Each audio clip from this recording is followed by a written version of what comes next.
the most important feature by far for any product is actually speed. Noah, I am so excited for this. I've really been looking forward to this one. So thank you so much for joining me today. Thanks so much for having me, Harry. I've been a long-time listener, excited to finally join. Well, that is very, very kind of you. Now, I wanted to kind of chronologically unpick your career before we dive in. And your career starting as PM at Google. What is the single biggest product lesson you took from the 3 to 4 years or 2 to 3 years at Google? And how did that impact your mindset? Yeah, I mean, Google is definitely where kind of I started my career in product, and it was the most formative part of my kind of journey there. And I think the thing that struck me the most, because back then I worked on a feature team within search, but you kind of saw how the executives viewed product strategy. And back then they used to have this model, they called it the 70-20-10 model. And it's actually a pretty fascinating way of thinking about just a product roadmap and the distribution within it. So 70% of the product teams were focused on what are things that are known valuable things for our customers that are in some ways more incremental. 20% were new product areas that had already kind of taken off, but they were trying to further refine and incubate. So, after Gmail took off, how do you scale it to 1 billion users? And then 10% were the far out bets, the self-driving cars, the, Android before Android existed, the building a web browser. And I think the thing that stuck out to me was the combination of deliberate approach to what the portfolio looked like and the constant kind of Larry and Surya refrain of whatever your ideas you bring to them, what would 10x a bigger scale look like? So I think that caused a level of ambition for product thinking at Google that it's kind of hard to afford at early stage startups, but I think it's aspirational to bring to every company. Can I ask, do you do the 70-20-10 at Slack? It's funny. I feel like it almost became so well known for Google that it would feel a little bit cargo culting to bring it exactly. But we do talk a lot about kind of the portfolio and diversification within different product areas. So, we might ask a team, when you think about the breakdown of your roadmap for the next 2 quarters, where is it allocated? How much of this is maintenance, performance, and quality? How much of this is refining and kind of customer delight? And how much of this is you're incubating new ideas, you're trying out new levers? So we don't call it 70-20-10, but it's definitely part of how we look at the structure of product team roadmaps and every team is different too. Even at Google, I would say that was at the corporate level, but take a team like AdWords, their allocation didn't look like 70-20-10. They might look like 95-5.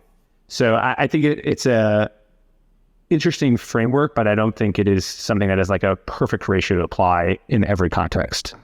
Can I ask, you then go to Foursquare and you spend 5 years plus at Foursquare, I think 5 years and 1 month, according to the trusty LinkedIn. What's the biggest product takeaway for you from Foursquare? It's a fascinating product, actually, to have the experience you did on. And how did that impact your mindset? I mean, the thing I would start off by saying is, I think you wind up learning a lot more. It doesn't matter what your role is when you're actually faced with a lot of headwinds. And when everything's going up and to the right, you think everything you're doing must be brilliant. You throw something against the wall and the metrics keep rising. And so I think it's really hard. And I think this is a knock on, I think sometimes folks who have only worked at large companies is you have so much tailwind, you have so much momentum, you have so much distribution. You don't learn how to manufacture that from scratch, or you don't learn how to turn things around when things go sour. Within the context of Foursquare, and I've done so much soul searching and reflection and introspection, including a lot of the folks who were there early on.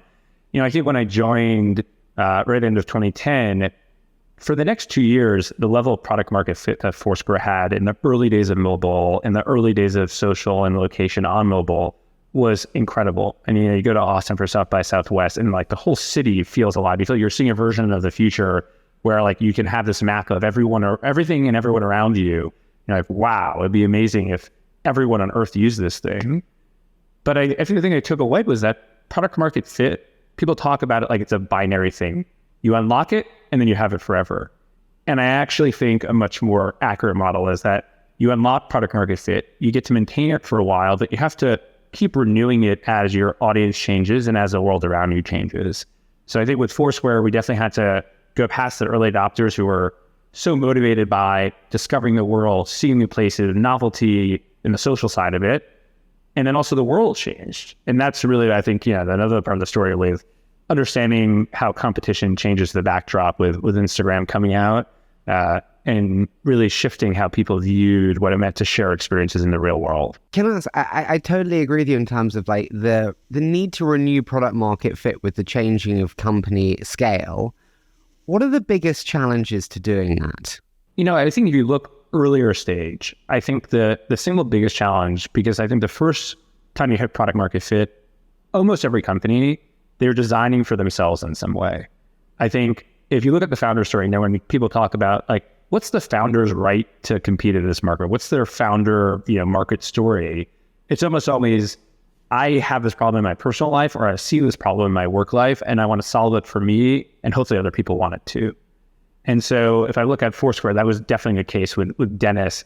His DNA was, I want to try going to every single place in New York City. I want to have this map of the world and my friends all superimposed together, and I hope other people want it. And it turned out at peak, 50 million people in the world wanted this too. Slack, obviously, was two stories of that. The first was trying to build for this game that they wanted. That didn't take off. The second version was, hey, we built this amazing tool internally. Maybe other people might want it too. Let's hope that there's a big enough market. Once you saturate that market, if you are lucky enough to saturate it and that other people do want the thing, I think the biggest first leap is, how do you have the self-awareness, the humility, and then the intellectual curiosity to learn about what is the next audiences that you should be kind of designing a product for, who look fundamentally different from you? And how do you make that leap as an organization, as a kind of culture, as a frame of reference where you are your next customer? That's a huge leap, and I think really hard for most companies to do. How do you do that? And how much do you listen to your customers versus independently progress on your own research and thought processes? I think the easy answer, or the straightforward answer, is I think you have to get even deeper into your customers' lives and better understand, by customer, the next set of customers who aren't using your product. So, in the case of Slack, I think it was initially, if you read the initial pitch deck, which they shared when they pivoted the company, it said, Slack is a product for teams of 5 to 50 people. The initial conception of Slack was, after 50 people, this thing probably won't scale. No one's going to want to work this way. So let's just design for the small, medium-sized teams and companies. And I think the biggest change was when we realized, just looking at the data, that actually small teams at large companies were loving using Slack in all these different pockets as they were springing up. But to actually make Slack work at a scale of thousands or tens of thousands of people, the needs of that type of company looked very different. The end users wanted the exact Slack product, but the organization wanted something very different. And so I think, we had to spend, this is probably end of 2016, 2017, really immersing ourselves in the world of like enterprise controls, scale, security, compliance, talking to executives at companies instead of just being the insurgent, and getting closer to them, not because everything they said we should take literally, but because we were designing for ourselves, because we were only maybe 200, 300 people back then. So you couldn't know what a 30,000 person company actually wanted. You have to actually go talk to them and find out, and then incorporate it into your view of how to evolve the product. Now, before we move into that kind of scaling up into enterprise, you mentioned there the 5 to 50. I do just want to touch on kind of the foundation as being kind of product principles. And you said before the show to me that your organization needs product principles. Can I ask, first, what are product principles and what did you mean by this? Yeah. I think product principles are a way of enshrining the culture and beliefs of your product organization into a common language that everyone at the company can easily refer to as a shorthand for making quick decisions and for making kind of qualitative assessments of the level of craft of the product. And so for Slack, we don't have to walk through all of them, but I would say probably, I want to say maybe 5 years ago, so a couple of years into the company, what we realized, I think the why behind why we created these was, as a company was scaling, and the average person who's working in product development is kind of further away every day from working with Stuart, who's the founder, CEO, and very product-led, it became harder to figure out how to instill the kind of fiber and DNA of how the product was initially built into teams that were further away from that origin, further away from the founder. And so what we realized was, you couldn't just have Stuart spend all day in meetings with every single product team. how do we scale the culture and how do we make it easy and memorable to reference? So we came up with a couple things like don't make me think and be a great host and protect the path and take bigger, bolder bets, and we can unpack any of them. But okay, let's unpack them. I'm going to be deliberately contrarian. They're all quite general and like bigger, bolder bets. I get it, but kind of nuanced. Like if I'm gonna come with an idea that's like bet the company, you're telling me to take bigger, bolder bets. Why should bet humanity? Do you know what I mean? Like, help me understand those because they seem pretty challenging. Yeah, I mean, I would say none of those, if you said them aloud, would someone be like, "Wow, that's a totally contrarian idea." You know, well, what are you talking about? But I think they mean something into the context of their organization. So, for example, when you unpack these, what we mean when we say take bigger, bolder bets is as a company scales, I think there's a tendency towards incrementalism and kind of local optimization. You know, you have bigger and bigger organizations, you have feature teams. The feature teams may have a single KPI that is the one thing they feel directly accountable for. And the natural tendency is, you know, I view my success, my team's success to move this single metric. The easiest way to do that is incrementally with very small experiments. So I can say, hey, we move this metric by 0.6%. And that's kind of antithetical to if you're saying, hey, actually our product is much earlier in its journey. We're defining an entirely new category. No one else has created this space. We're the ones who are creating this space. Yes, we need to do things that are incremental and refinement, but we need to balance that with taking huge swings to push the concept of this category for our customers. Because I'm like in product principles. Sorry, we're having a great discussion. I like this. Product principles were like the best communications are the easiest. If we have that as ours, every single person knows that whatever decision we're making, we're optimizing for ease. Now that may not be speed, it may not be rigor, but ease of customer communication. That is something that every decision can relate back to, whether you're doing clips, hangouts, messages, ease of send. Yeah. I think the two that are most like that for us is be a great host and don't make me think. So be a great host.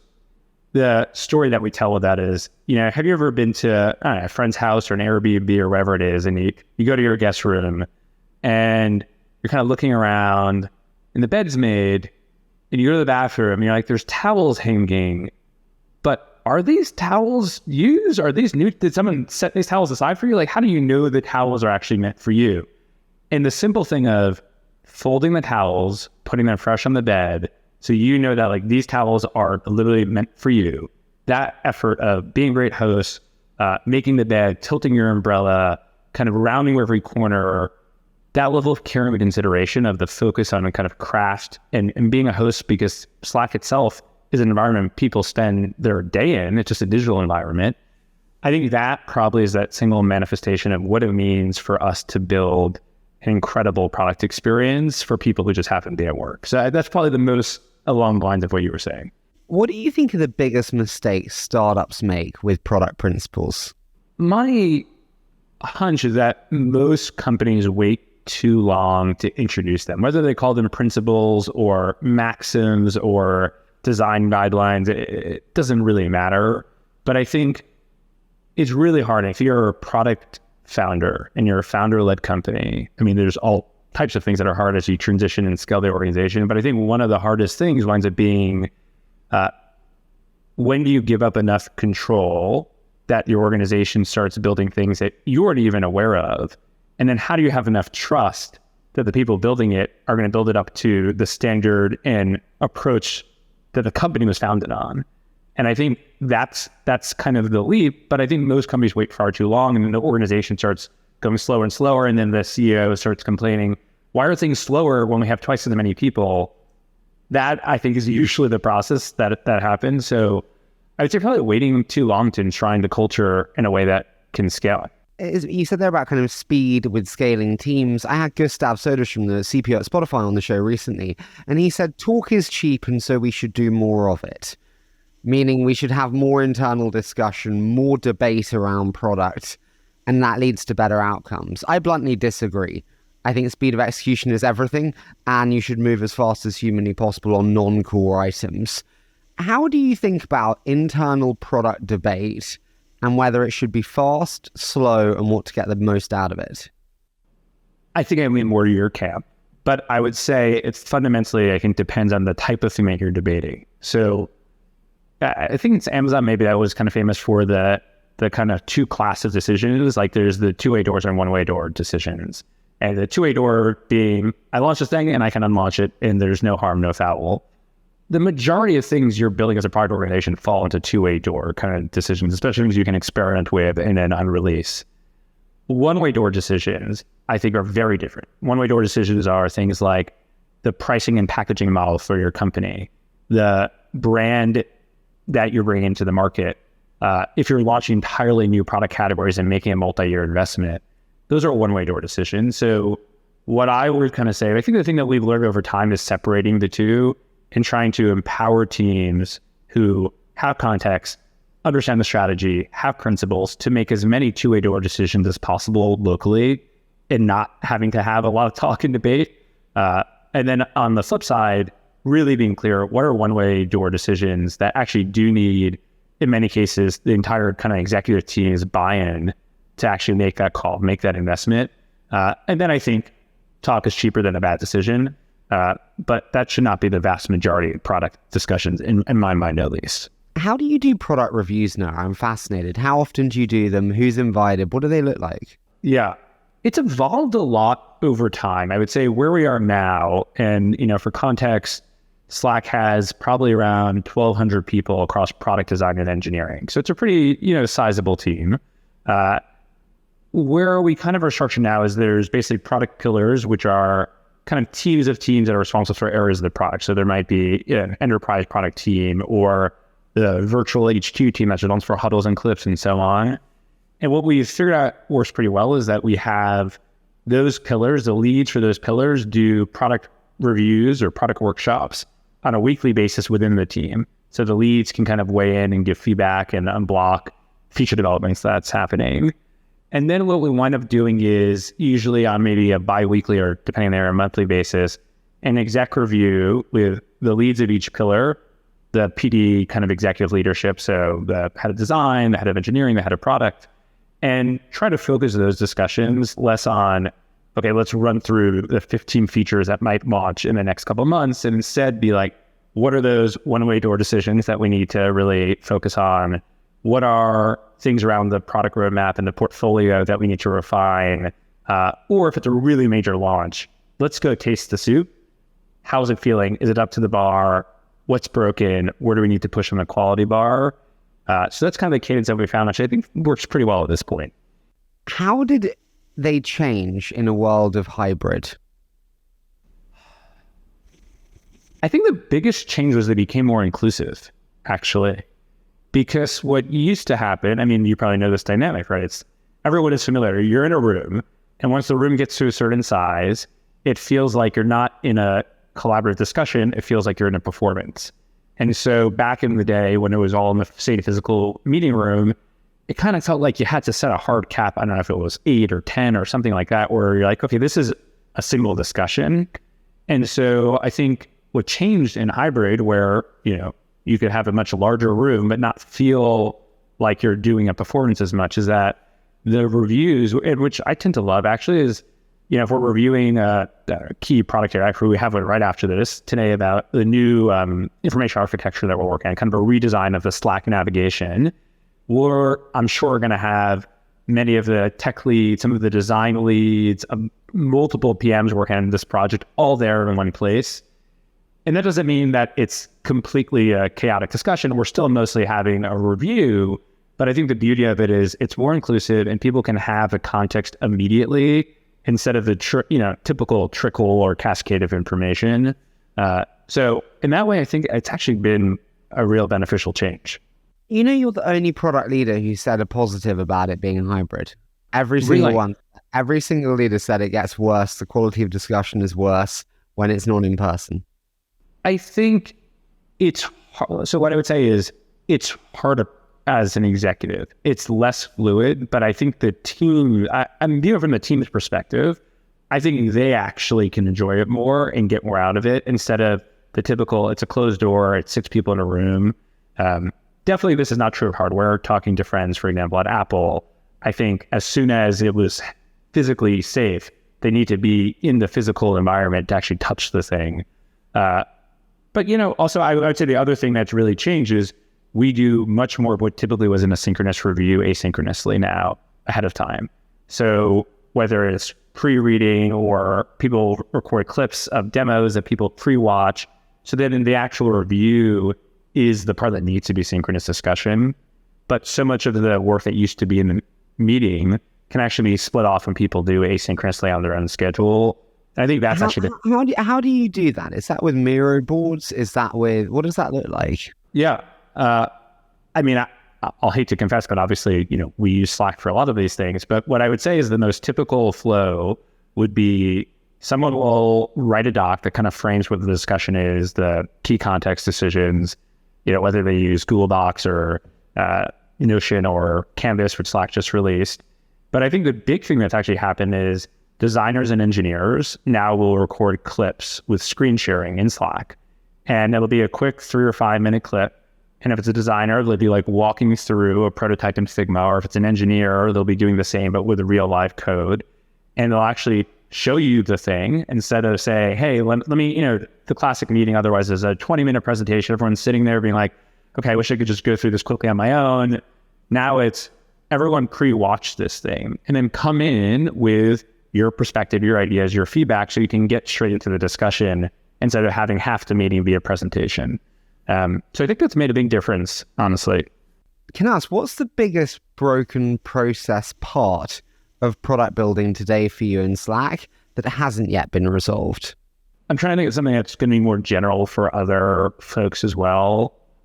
I still think, we love using Slack for building Slack, obviously, but I think the thing that is still hardest to see is kind of that bird's eye view of what is actually the latest state of the world for all the major areas going on at the company. And I think Slack itself definitely doesn't solve that. Like, yes, you can be in all the channels, but for me, if I just open up a random team channel, it's going to be really noisy. It's going to be hard to know, like, what is the actual latest? Should I be reviewing this thing? Is this just team discussion? We wind up solving this like most people do. At the end of the day, you use spreadsheets. So we have a Monday meeting, PD Monday meeting, as we call it, where like literally we just review in a spreadsheet, super manual process, but the top priorities for the quarter and latest updates, and it gives a kind of operational cadence to the quarter. But that's a solution that is not very elegant and is not very software. It's about as old as spreadsheets. But I think a lot of organizations rely on that, and software is too rigid often to be able to solve it. Dude, the enemy of most SaaS companies is the spreadsheet. So I think you're not alone in terms of that. I do want to ask, we've mentioned obviously Slack so many times. You are the masters of PLG. You've been building one of the iconic PLG products for the last 5+ years. Yeah. What does it take to build great PLG products well? What works, what doesn't? I mean, the really funny thing to me about all this is I think Slack is often, to your point, you refer to this as one of the original companies who kind of started building in this space. I'm pretty sure, at least, that I definitely had never heard of the term product-led growth when I first joined Slack 7.5 years ago. And I think the term of art kind of became something far after Slack started working and using techniques that maybe the term became associated with. So definitely, I don't think anything that we did was a playbook that we were taking that, we read that we were applying. I think it was more innate to how we built software. By far, this is going to sound really touchy-feely, but I think by far the most important thing is thinking about building a real consumer-grade experience for people, the people just happen to be working instead of in their consumer life. And what we used to say a lot is, why does someone at work deserve a software experience that feels so much more painful than what they use on nights and weekends? Why is approving an expense report or doing something in your HRIS system harder than filing your tax returns every year? It doesn't have to be that way. How do you preserve simplicity with scale and with time? One of the things, we have product principles, but I think when you go to the actual mission and vision of the company, it hasn't changed, I want to say, for at least 8 years now, which is to make people's working lives simpler, more pleasant, and more productive. I mean, that truly is literally like, I mean, you probably Google it, but it's the mission of Slack publicly. And so I think everyone here, when we're thinking about how do we build, what do we build, what does the quality and craft car look like, it does always come back to, is this simple enough? Is this delightful? Are people going to be more productive or more confused by the complexity that we're introducing?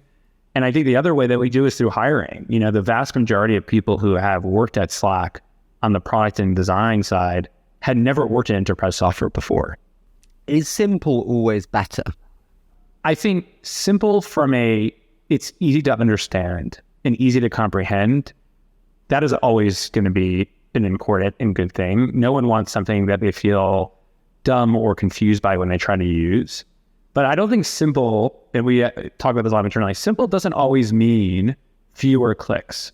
So for example, I think in a lot of consumer, you'll say, okay, we want to remove as many clicks as possible, remove as many options, give less control. But I actually think in enterprise software, often more clicks can be okay because you bring people along. So a guided flow where you're only making one decision per screen can actually perform a lot better. I'm not worried about drop off. This is not a conversion funnel. You're helping people feel like they have mastered the software that they're using and feel confident in what they're doing. So I think simple is about how understandable something is, how comprehensible it is. It isn't necessarily how streamlined or how few clicks it is. Can I ask, when you review many of the product decisions you made with regards to like the product-led growth features at Slack, what are the biggest, if you were to choose actually a biggest PLG product feature mistake, what was that? And how did that change how you think about product today? I'll do two, because one is not specifically necessarily PLG, but I think kind of affects the motion there. So the most obvious PLG one is that Slack always had a really generous freemium model. Like, you have a free plan, you can use it as long as you want. There's no cap on users. The really only significant cap is just on how many messages you have access to, how many files you can upload and so forth. That was great. I would take that away. But what we didn't do for many, many years is actually never gave people a rich, valuable trial experience of what the paid product looked like. And when we learned this in user, I mean, this maybe sounds obvious in hindsight, but in user research, what we realized was that many people had habitually used their free plan and didn't even realize a paid product existed, because we're not banging you over the head with it inside Slack. And then kind of just was like, their conception of what Slack was had all the limitations of the free plan. And so they almost viewed it as, oh, it's meant to be ephemeral. Like, the conversation disappear. This is back when maybe Snapchat was really taking off. So people kind of thought that was the point of it. And so we wound up building a really robust in-product trial program, many ways to flow into it, a guided experience, help you make sure you're getting the value out of it. And that was probably, honestly, the single biggest thing we did on top of the freemium model to really push that self-service driven paid conversion. How did it change your mindset? Like, when you reflect on that, how do you think differently as a result? I think for a long time, we have the perspective that if you use Slack for long enough, you'll eventually decide to pay for it because it'll be obviously valuable to you. And I think what changed, I remember when we kind of reviewed this and kind of wrote the maxim, is what we want to do is give people such a great taste of the full Slack experience that they never want to go back. And that's a change. Instead of assuming that they'll discover it on their own and that they'll have the intentionality, it's actually, how do you give people a taste of that? How do you walk them through it? How do you make sure they fully utilize it? And then once that ends, they're like, oh my God, I would never want to go back to the free plan. Like, this is so powerful. This changed my entire organization. So I think that was a big change there.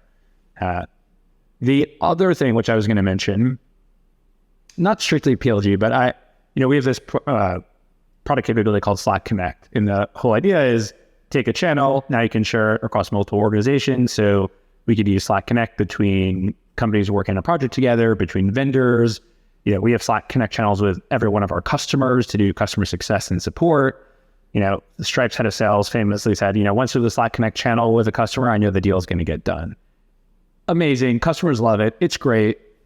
But the thing that I think we were, maybe overly cautious on is we were really, really slow and deliberate about bringing that product to market because we were really worried that people's mental model of Slack was very much that it was this walled garden for my organization. There was no external notion in Slack. It was whatever was in Slack was just fully internal. And we were really anxious, frankly, about breaking the walls of that garden with this idea of Slack Connect channels that could connect you to other organizations. And then your point about simplicity, does people's mental model, what Slack is, get more blurred? And we took I think we probably had it in beta for about 2 years. It took a really long time to bring to market. And I think, frankly, especially given the competitive backdrop there, I think if we had not rushed it, but expedited it into market back before there were more products that, people were starting to use or get for free as defaults, and back when I think kind of the ubiquity of Slack was something that felt like maybe inevitable, this could have created enough gravitational pull where our existing customers who love it just force the rest of the world to come use it with them. And I don't let me miss that moment, but I do think that moment was delayed enough that maybe we missed some of the more like exponential return to having brought that to market earlier. You mentioned speed there. I'm asking a tough. I used to be so nice on the show when I was younger. I'm asking the tougher ones. If we're honest, I'm sure you hear what I hear. People say the speed of innovation at Slack is slower today. What are the biggest bottlenecks to the speed of innovation in Slack? Yeah. I mean, I think where internet was most true was 2018 to 2020. And I think we would fess up to it entirely because back then, this is, again, I don't know if we could have done it differently. You're a small company. You can't do everything at once. But that's when we really made this kind of hard rotation on focusing on the enterprise buyer, the enterprise organization. And I think we did prioritize for a while kind of scalability and solving those really complex, Fortune 500 use cases and compliance and security needs. And I think we did take the eye off a little bit, that core pace of product innovation, of pushing the boundary of what this category can be forward. I think in some strange ways, like COVID was a real wake-up call for us because suddenly even our existing customers were coming to us and saying, oh my God, I'm living all day in Slack. That's amazing. But also now I have all these other needs. And can Slack fill these needs, or do I need to look in other places for them? And so I think starting the end of 2020 through now, I would say, and this is not a rebuttal, but my perspective at least is that I think, and our customers are feeling this as well, that the pace of innovation has kind of increased pretty dramatically. You have huddles, you have clips, you have Canvas, which was just launched, you have workflow and that is because you have clarity of understanding who you're building for, be it the enterprise buyer. I think what it actually is that we got to the place where we realized there was diminishing returns for focusing the majority of our efforts on the enterprise buyer. Once you get through a lot of the blockers that are just, hey, the CIO is going to say no unless you have DLP and EKM and IDR. I'm not going to go through all the 3-letter acronyms that will be blockers. But once you do all of those, then you start realizing kind of what we felt all along, which is you want to keep pushing the capabilities of the product for the end users, for the teams who are trying to work in a more productive, delightful way.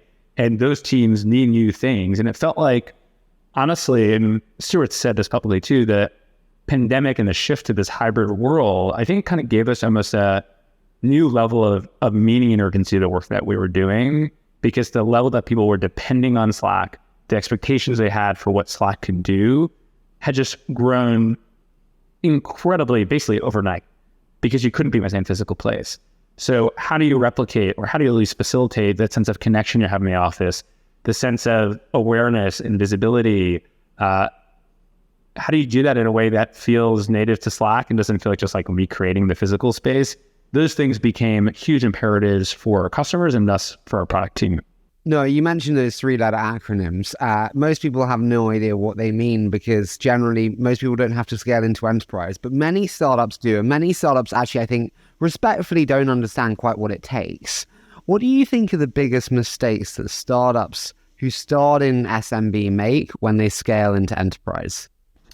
Yeah, it's hard because honestly, a lot of the work is really kind of removing blockers. And I think what I would really recommend, honestly, is like, that's where you do want to hire people who have domain expertise. You don't want a bunch of folks who worked at an early stage startup, had never worked in enterprise before, to be like, let me try and figure out from first principles what like electronic key management is and why the chief security officer of a Fortune 100 company cares about it.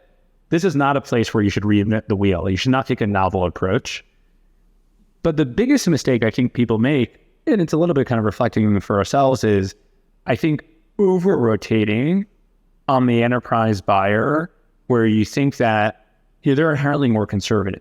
They don't want features to be shipping every single day to end users because they're, in fairness, trying to, centrally run an organization where they have enablement and education and so forth. And I think it can introduce, to your point about speed, it can introduce a level of cultural conservatism because the enterprise buyer will say, hey, I have these blockers, unblock them, and please stop shipping things so quickly. And then the small and medium-sized business will say, I don't even know what those acronyms are. I don't care. But what else can your product do? And by the way, I'm very value conscious. So I'd love your product to do more for the same price. And I think that becomes a tension. And I think if you over-rotate your product org on, let me serve for the enterprise, let me serve for that mentality, you can lose some of that speed, that product innovation DNA. And I think that's the thing to watch out for the most, is not losing kind of the core of the fiber that got you to build a product that people in the enterprise wanted in the first place. Can I ask, how do you know when's the right time to move into enterprise?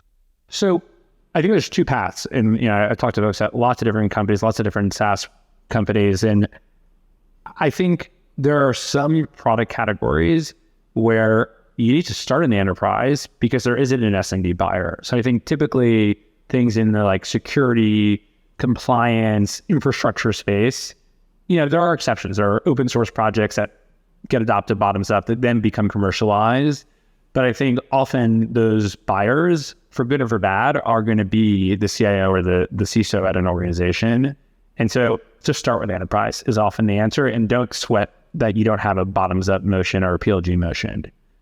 I think if you start with SMBs, I think the thing to look out for is, and it's funny, I don't think we were deliberate about this early on, but eventually obviously we saw it in the data, is are you seeing pockets of teams or subsets of an organization that are starting to use your product kind of independent of each other?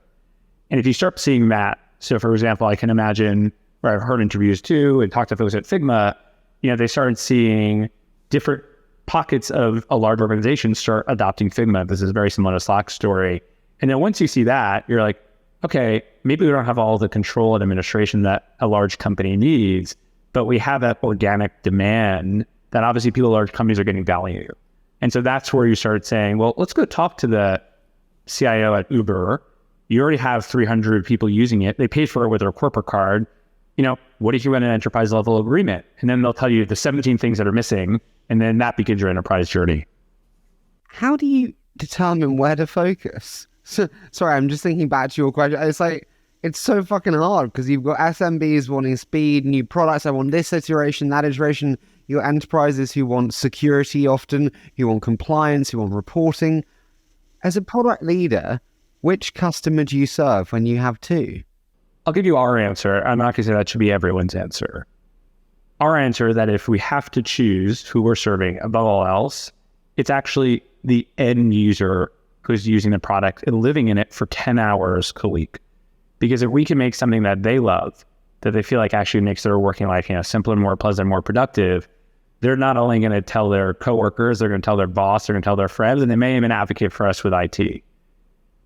I think that's SMB. That's not so. I would say actually independent of SMB or enterprise, because actually that's the magic of how Slack spreads at most large enterprises. So, I think we've said this publicly, but over 85% of our enterprise customers, so customers of over 1,000 users, started in self-service. So they didn't call up our sales team. Our sales team didn't call them. They started by signing up on Slack.com, just like an SMB, sharing it with some coworkers, just like an SMB, putting a credit card down, just like an SMB. But at some point, that grew enough that they then had a discussion with our sales team about becoming an enterprise level customer. So I think fundamentally, if we have to choose, we choose the end user who lives in Slack all day. But I think we do it with balancing what we know are the needs of the organization, the administration, the buyer who sometimes isn't the end user, obviously at a larger company. But I think just fundamental to our DNA, and again, I wouldn't say every company should carte blanche do the same thing, is build a product customers love enough to tell their coworkers and their friends, and the rest will take care of itself. Can I ask you, how do you think about the product decision of short-term product feature improvements and shipping a little bit of what delivers revenue today, in all honesty, versus longer-term strategic bets, generative AI introductions, you name it. How do you think about that balance? Yeah, I mean, this goes back a little bit to the very beginning of the discussion, right, with the Google 70-20-10 model, which is like one way of thinking about it, because I think there, if you just apply that, you'd say 70% are the first category and 10% are the latter category. What do you think you've done that's in the 10%? So I think for us, I mean, in the context of Slack, what I would say would be in that 10% bucket would be definitely the entire Slack platform and kind of workflow automation system that exists on top of it in that ecosystem, which didn't exist when I first started Slack. Building the network on top of this, walled garden that existed with Slack Connect. Did you disagree? I think Slack Connect is so interesting. Did you disagree internally? We definitely debated whether the benefits would be outweighed by the complexity that it introduced. And also, email is the most, email is, we joke about it, it's kind of like your post, what is it called? The post box, a mailbox? I don't remember what it's called, but like, it is the lowest common denominator. Everyone can be reached by email. So what would Slack Connect be 10x better than email for? And could you actually deliver on that? Because you do have the post mail that everyone can send. So yeah, we debated a lot. I think the AV stuff was another, or audiovisual with huddles and clips and some of the newer co-working capabilities we've been introducing. I think for a long time, we thought Slack was a just primarily text-based product, and adding dimensionality to it, moving into a space that has a lot of other competition incumbents, I think that was a huge bet to take. How long does it take for you to know a new product works? So if we're talking about larger products like that, the thing that we do, which I think has become pretty much a playbook for us at least, is we start off always with an internal prototype of something that's big, but we make it rough, we make it ugly, it's unpolished, and we see internally, before we do all the refinement, the polishing, the scaling, the performance work, are people like, wow, this is super interesting. Like, this could change the way that we work internally. Okay, if you do that with a small group, then, okay, refine it a bit, scale that to the rest of the company. And then you start actually looking at data of like, what percentage of Slack is using it every day? What percentage of those people are using it the following week and the week after? What's the depth of usage? Are those things growing? And then the big leap that we do long before we launch things is that we have a really just rabid customer base. Many of them want to pilot new features before they're ever out in the wild. And most of the new capabilities that we launch can't be experiments at a user level because they're social features, right? You can't sit in a huddle by yourself. You have to be able to use it with the rest of your organization. So we have this whole pilot or champion network that we use of companies of every customer segment size in basically every country in the world. And we do these progressive pilots where we'll roll out these new capabilities. We'll measure with surveys by talking to folks and also by looking at kind of adoption metrics as well, and refine the product and then incrementally increase the pilot. And usually by the time that we're launching something that's really big and new to 100% of the world, we're pretty confident because of the diversity of pilot customers who hopefully became totally smitten with this new capability, that it's going to be something that all our customers love. So that's the process. What have you launched that's big and new that you thought passed all internal checks and then didn't hit with the public? And what did you learn? If you go back, I want to say this must have been late 2010, so maybe 2018, 2019. We bought this company that was kind of a lightweight wiki text editor, maybe almost like an early Notion-y kind of product before Notion existed, very early on. And we tried to incorporate it as a very basic kind of WYSIWYG document composer in Slack. It was called Posts. And we were like, well, obviously you would need Posts in Slack. It's like a message, but it's richer, more formatted, more visually appealing. For many reasons, this seemed obvious. And yet when we launched it, it really got very low adoption and it never really grew. And I think what we realized, actually, this goes back to one of the things I think Google really kind of instills in you, is that the most important feature by far for any product is actually speed. above all else. That's like the oxygen for a good product experience. And it turns out to build like a rich document editing experience, if it takes a couple seconds to load, if there's latency on the key presses, if moving objects around takes longer than you think, you're going to just say, well, I'm just going to go back to the thing I use every day in some other browser tab. And I think it took us a long time. And obviously we've launched Canvas recently, or we're rolling it out actually now. And it's a different take on the same space. But I think what we realized was that the bar for just speed and quality for something that is as ubiquitous as a rich text editor was much higher than we're able to hit. And our customers, we could see in the data, like this seemed obviously valuable. And at the end of the day, they didn't use it because they had good enough alternatives. And that was humbling, but valuable to learn. I'm fascinated. You said there about that acquisition on posts. From a product leader mindset, you're a massive voice in acquisitions, especially so product-centric acquisitions. How do you think about that buy versus build? And respectfully, like, why buy when often the price is very high? Yeah. To be honest, and this is maybe colored more by our experience at Slack, I think we've struggled to buy a product that we can then repurpose and incorporate that was faster at the end of the day than if we decide to build it from scratch. And I think every time, the reason, so the question is, well, why does that happen? Why do you do it? And I think the reason is often very simple, which is you look at your existing organization and then you look at your ambitions. And when your ambitions start outstripping your ability to scale your organization, you sometimes think, well, okay, this whole area that we're excited about, can we just buy a team here? Let's say you have the, equity or the dollars to do it. And will that be a faster time to market to kind of realize some of the vision that otherwise we just don't have the capacity for? And I think it's just fundamentally very, very hard, especially if you're a hyperscaling kind of company, to be able to do acquisitions of products, not teams. Teams are very different. Like we've done a lot of talent acquisitions and those have worked out amazingly well. But when we're trying to actually buy a product, I think you're right. I think often the thing we've learned is that it doesn't actually decrease time to market. You might bring in expertise and that's a good reason to do it, but that's at least what we've learned for more small scale acquisition. I think it's different if you're a large company buying like a multi-billion-dollar business or Salesforce buying Slack. That's a very different proposition. Do you think you're good at integration? I think we're good at talent integration. I think we struggle at product and technical integration.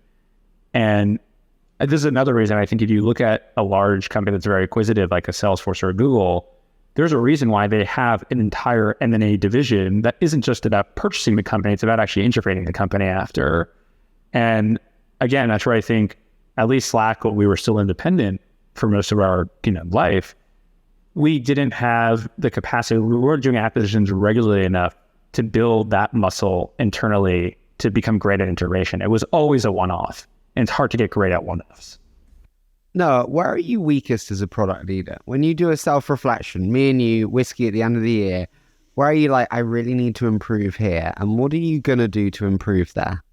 I think the thing that I think a lot about, and I'm passionate about, but I don't think I figured out how to crack, to be totally honest. And we're actually planning a product or offsite for 2 weeks from now, so it's very top of mind. I think it's really hard to create a team environment within a product management organization where people feel really connected to each other, where they feel energized by each other's work, where they're pushing on each other, where they have a lot of shared context. Most product organizations, the PMs feel like their primary team is going to be the engineers and designers that they work with. Those are the people they work with every day that they have the closest connection to. And I think, I'm still trying to figure this out. I'm still trying to crack it. It's like, how do you make a PM organization feel less isolating? How do you create connection between people who work on very different parts of the product to learn from each other, to push on each other, to build product with each other? I've yet to work at a place that has cracked this. And I think it's part of the reason why maybe there's so much hunger from PMs to kind of learn externally, to learn from a podcast, to learn from newsletters, to learn from other communities, because it is hard to foster that connection internally. What about a North Star metric? And how do you think about effective North Star metric setting? Yeah, in terms of kind of the PM team. Yeah. unify them around? Yeah, I think that works, and it's harder to do, I think, in enterprise and consumer because, really the metric we care about is, are people willing to pay for the product? But most of the things you do in a product don't directly affect that metric. So it's a little bit harder than I think in the consumer world where it's more of a direct one-to-one.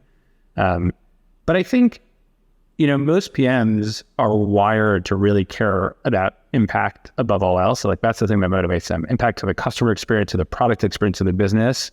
And North Star metrics help with that. But it's still a little bit, it's kind of like head, not heart. Like that. It's like what they think about, what we obsess about, but it's different than how you feel connected and energized by your team.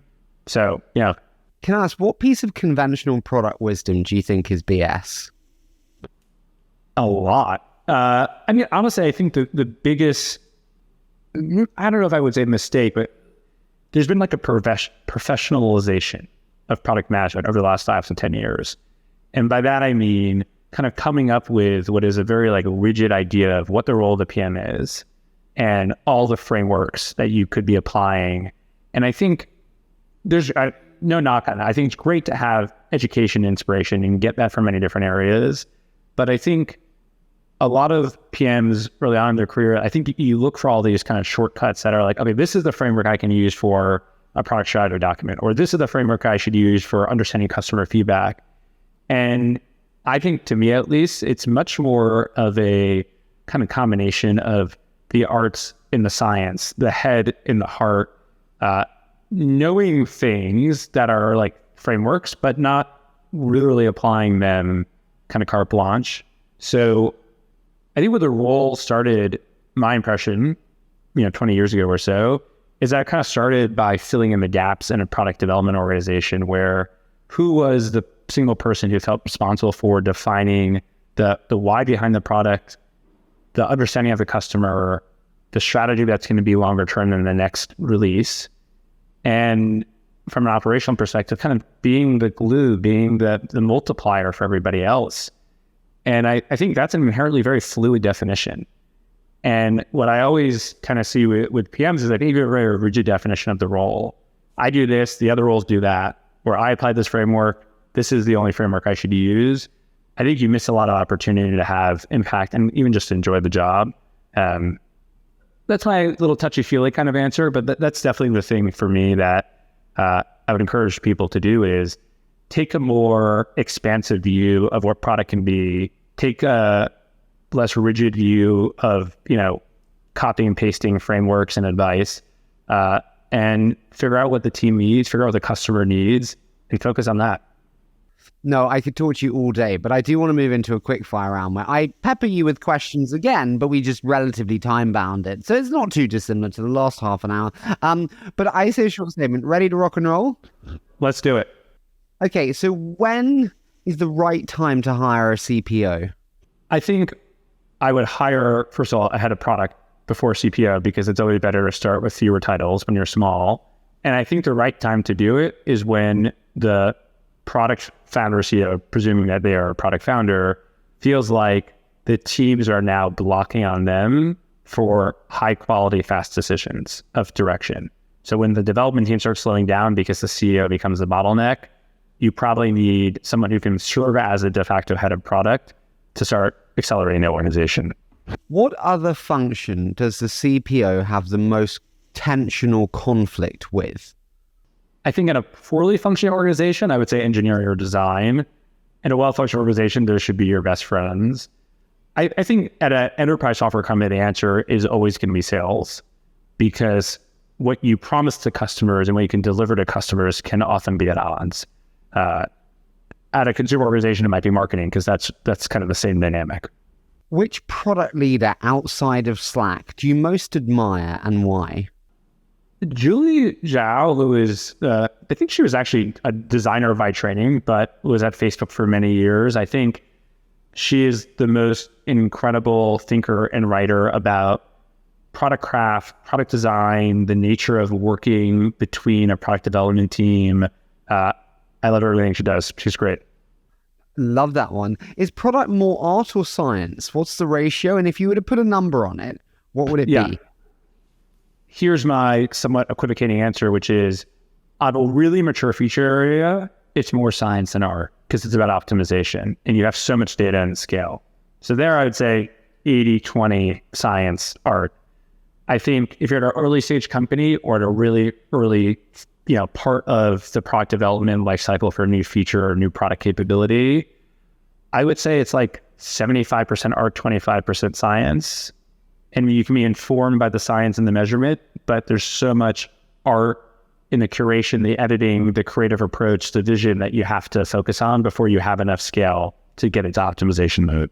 What would be your biggest advice to a PM who wants a promotion today? Deliver impact. That's it. I think for PM, everything else is an input. If you can change the trajectory of the customer experience or the business, and you can point to what you did, not you personally, point to what your team did, but you were helping lead, that is the single most, silver bullet you can have for a promotion process, because everything else is an input to delivering that impact. You can call up a CPO who's starting their role the next day. This is the night before your first day as CPO at Slack, yeah? And you can give them any advice, knowing what you know now. What do you call up that CPO to be and tell them? The most generic advice I would say is no one's looking to you to make any rash decisions. In fact, they actually want the opposite. In the beginning, what you should really focus on is understanding the team, the culture, the customers, the vision, the strategy. Focus on the things initially that are guaranteed accelerators to the velocity of the product development organization. Those are the lowest hanging fruit. The things that are about process execution and so on. Change kind of team, focus on team after that, because I think you have to spend a lot of time to get to understand the team and the culture, where there's holes, where there's gaps. And then I would focus on changing the fundamental strategy or mission the last, because that's the thing where you have to have a lot more context and understanding to be informed enough to have a good perspective. You can be CPO of any product other than Slack. Which one would you be CPO of? I mean, as a new dad right now, my brain is all in baby devices. And I think there's some company in the baby tech space that between the Nanit and the Snoo and all these new kind of AI enabled baby hardware software devices, that would be fascinating. I don't think any one of those companies is that necessarily compelling. Not that I would do it necessarily, but I think the most interesting company right now, just where the world is, that's an independent company, that's not like a behemoth, I would say is OpenAI. And that's not a particularly controversial statement, but I think, forget even the technology side of it, I think strategically for them right now, there's just an incredible kind of exponential set of pathways in front of them. I don't pretend like I would even know the answers, but I know those would be really interesting questions to try to think through in an industry that is rapidly changing. So let's say OpenAI. Forgetting all constraints, financial, hierarchical, legislative, if you could change anything about Slack, what would you change? I think if I could change one thing about Slack without any constraints, is we've always kind of ruled out the Slack use cases outside of the workplace. So for more communities or for kind of people who are doing the shared purpose work, but not strictly social. I wish that there was a way to have both the bandwidth, but also the kind of divergent product experience where we could build for both the kind of work adjacent and work use cases while at the same time. I think every year in our history, we've always just had that wasn't something we could pursue, and that market has become more saturated. But that would be my answer, I think. No, I love that. Penultimate one, navigating and building in the age of generative AI. Over to you. Yeah. So I think, it's a new space. It's changing really quickly. It reminds me a lot of the early days of mobile back in whatever that was, 2008, 2009, where I think you need to keep such a close pulse on how the fundamental technology and platforms are changing that are enabling new types of products to be built. And that changes every 3 months. So keeping a close pulse is one. I think one of the I would call it product principle actually from Google back in the day as it relates to kind of ML and search related products that I still think is really relevant now, especially now, is this idea that I think the prominence and the promise that you put into the product experience needs to match the underlying quality and confidence in the data and in the model. And I think that's actually the thing that is hardest right now, the whole issue of hallucination and everything else. But I think these products are promising a lot to people. If you trust them blindly, you're going to get burnt. And I think figuring out how to have a little bit more of a symbiotic experience where you feel like this is an assistant, but not one that you should trust unconditionally. And that it's more transparent with you of, here's what I think, but you should check this, or you should modify this, or you should give me feedback on this. I think that's going to be really important for organizations to figure out. Now, a final one. What recent company product strategy did you look at and go, that was smart, like, well done? Yeah, I mean, maybe it's duplicative with the previous question, but I would say, I think OpenAI, with realizing that this thing that was in research labs, this thing that was in a bunch of academic papers, which was the large language models, that the proof of concept, which isn't that much more sophisticated, from a consumer experience, it's just actually making, input box and a text output box, that there was something magical there that would help people envision a world that was a very different model of interaction between people and machines, and seeing them execute on that. And then obviously I think, Google has been playing catch up, and I think actually now First is becoming doing a good job of that. The space has evolved very quickly, but I think OpenAI kind of realizing there's something magical here and figuring out the smallest possible product packaging of that to then give the consumer world a glimpse of what the future could look like. And then I think now the question how the space will evolve is, between the consumer product side, which I think there's not going to be so many different variations that are going to win, and then you have on the platform and the infrastructure side, how do you enable every other company to integrate AI into their products? I think that's going to be the most interesting thing to play out over the next 12 to 18 months. No, you've been unbelievably patient. I've just gone pow, pow, pow on peppering of questions. I love conversations like this, though, where it is totally natural. I've so enjoyed having you on. Thank you so much for doing it, and it really has been awesome.